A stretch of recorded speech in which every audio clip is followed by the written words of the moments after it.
wala kang karapatang magsalita ng masakit, kahit ikaw pa ang tumulong. Maraming tataas na naman ang kilay sa title ng video na ito.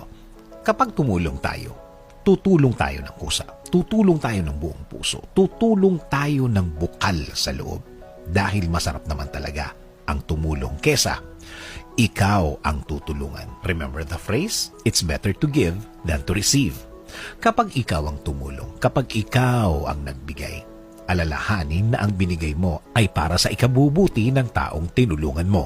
Pero huwag mo namang idikta kung paano niya dapat patakbuhin ang kanyang buhay. Dito nagkakaroon ng conflict ang mga tulungan sa magkabilang panig. Kapag ang isa ay isinumbat na ang kanyang ibinigay at ang isa naman, feeling niya walang bayad ang tulong na ibinigay.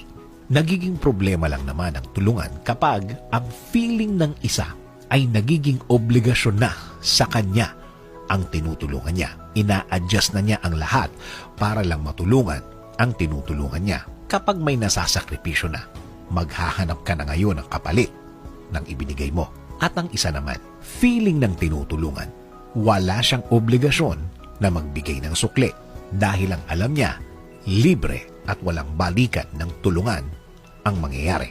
Ang tanging obligasyon ng tinutulungan ay pagbutihin niya ang buhay niya. Gamitin sa tama ang itinulong, gamitin sa tama para mabago at mapaunlad ang buhay niya. Ang conflict sa bagay na ito, ang mabubuong problema sa tulungang ito. Asahan mo, mahabang panahon ang gugugulin hanggang sa maging personalan na ang usapan. Hanggang ang mga nasasaktan na ay hindi na dapat nasasaktan dahil hindi naman sila kasali in the first place sa naging usapan. Payo ko, maging malinaw ang lahat. Kahit pa yan ay kakilala, kaibigan, pamilya o kahit best friend mo pa, lagyan ng limit ang sarili. Tulungan hanggang kaya. Tumulong habang tinutulungan ng sarili niya ang tinutulungan.